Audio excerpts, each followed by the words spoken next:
In this quick session, I'm going to walk through a system for answering the question. And that question is a very important one, okay? And specifically, the question that you want to ask yourself is, how do you reach your ideal customers? So before I begin, let's set up the scene for you. When you think about it, business is simply an exchange between two parties. Okay? You have someone who has something of value to sell, and you have someone with money. And the two come together to exchange money or value.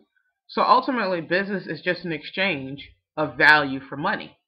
Now, in order for an exchange to take place, people have to meet each other, right?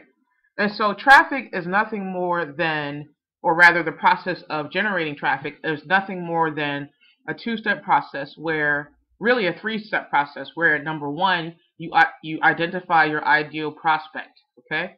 Number two, you do research to find out where they are, okay? And then number three, you go to where they are and put an offer in front of them, an offer to exchange value for money. So just to recap, number one is identifying your ideal customers. Two is identifying where they are online. And three is the exchange of money for value. Okay? So the first question that we have to ask ourselves, assuming we have a clear sense of who our ideal customers or prospects are, is what channels can I use to reach them?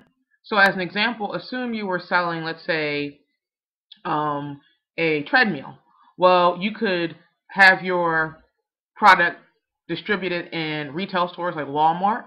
You could sell to people through direct mail. You could sell to people through television.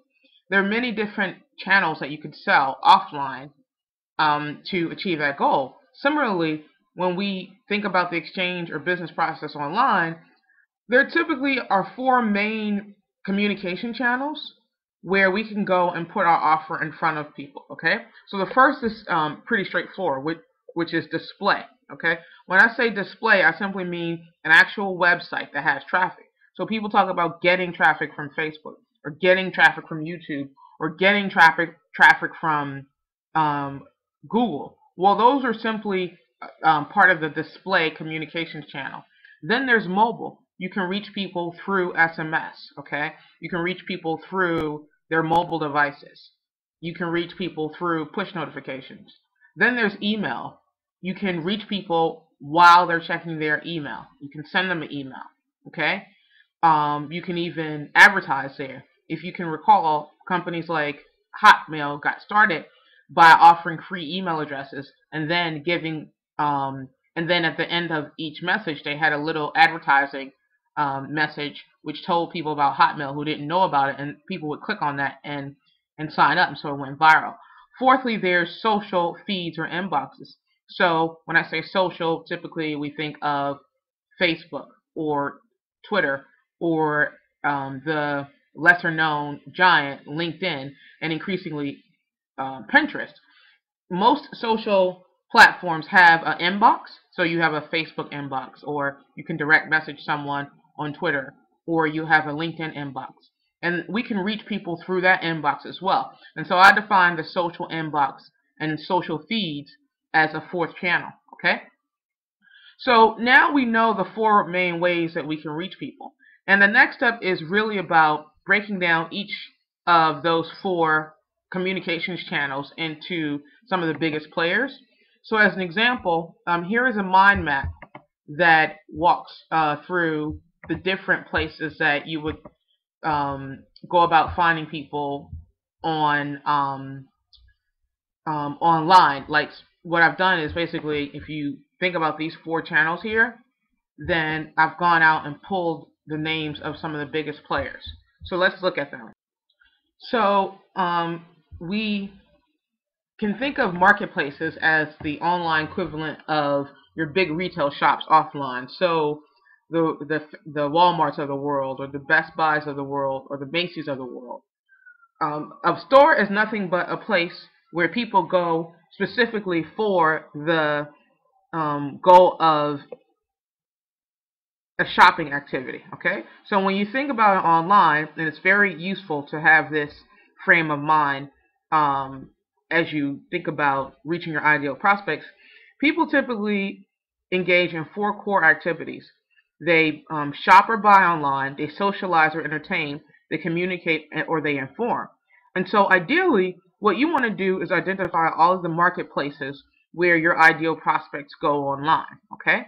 And typically the main marketplaces include places like eBay, and for digital products, there are three main marketplaces, which are the Amazon Marketplace, okay, the iTunes Marketplace, and then lastly Google Play. There are lesser marketplaces like Microsoft Zune and so on and so forth, but really they're just three main marketplaces for digital products. For physical products, we typically think of the eBays of the world, okay? And in outside of the states, there are huge marketplaces like in China and in India, marketplace sites that is. In fact, if you were to search the Alexa top 100 rankings, you would see that there are some shops out there that in their own countries like China or Russia are almost as big as eBay when it comes to providing a marketplace for selling physical products. But in summary, when we talk about, let's say, digital products, there are three main marketplaces: Amazon, Google Play, and the iTunes Marketplace, okay? So in this case, we want to identify the marketplaces because ideally if you have something to sell, you want to place your merchandise, if you will, that's a physical product or a digital product, in a place where people are specifically going to engage in the selling activity. As an example, people often place their products in Facebook. When I say place, I mean simply distribute some content or publish some content with the intention of getting people aware of what you have to sell. All right? Let's take the case of Facebook. Now, most people don't go to Facebook with the idea in their head, I'm going to buy something.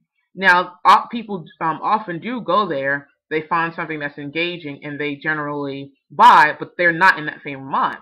So as an example, people go to Facebook to communicate or to socialize or to inform, and by accident, they end up buying, okay? It wasn't a planned activity.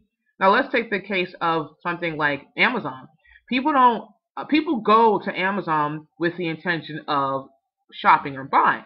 And then increasingly with Amazon forums and also with the commenting section of Amazon, they may stay there and socialize and entertain and even communicate with people. Or they may be informed. But the first purpose that people go to the marketplace of Amazon is to shop and buy.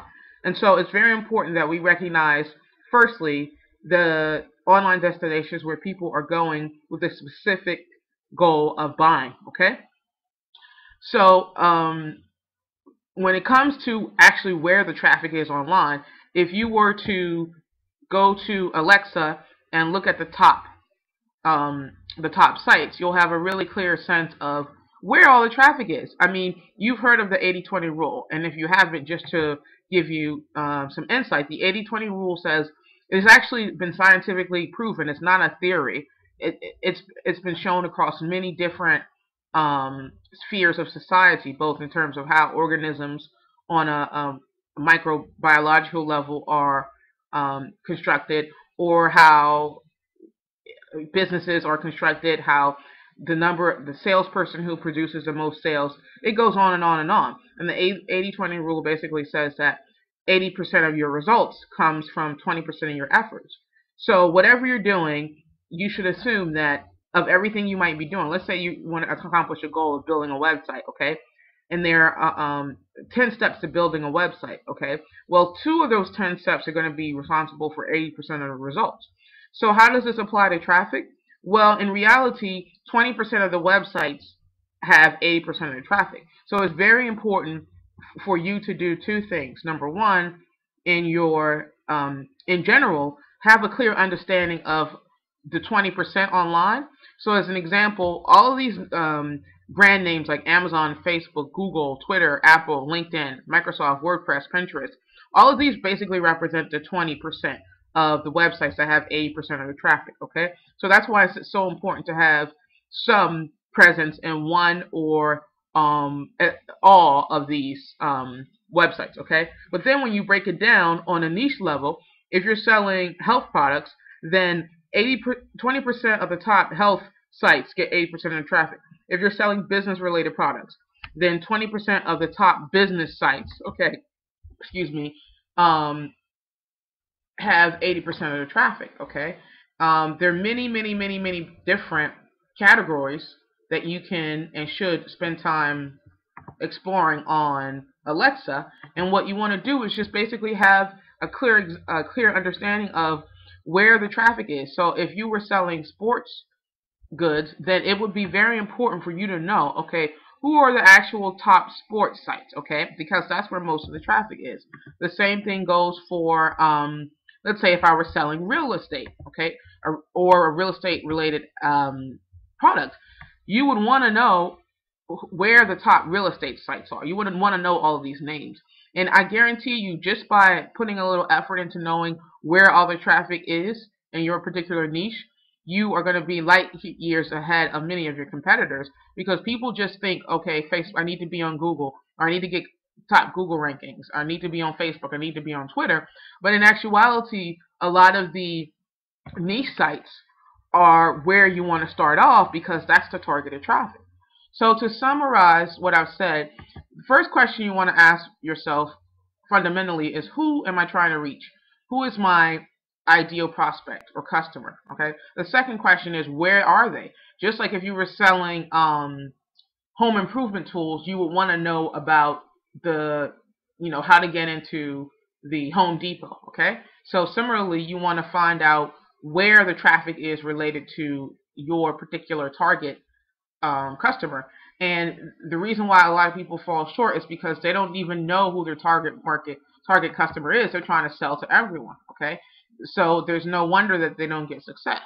So once you know who your ideal customer is and where they are online, then you can begin a very structured process of placing yourself in front of these people. And traffic is nothing more than going to where the traffic is and then funneling it to your own properties, whether it be to getting them on your list or downloading your apps or what have you. Ultimately, you want to build your own traffic source so you don't have to rely on these other traffic sources.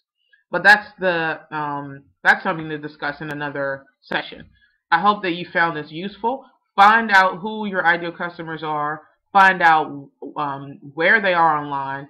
Develop a plan for getting people from those sites onto your sites and building your own audience, and you'll be surprised with the results. This is Shola signing off. Take care and take action.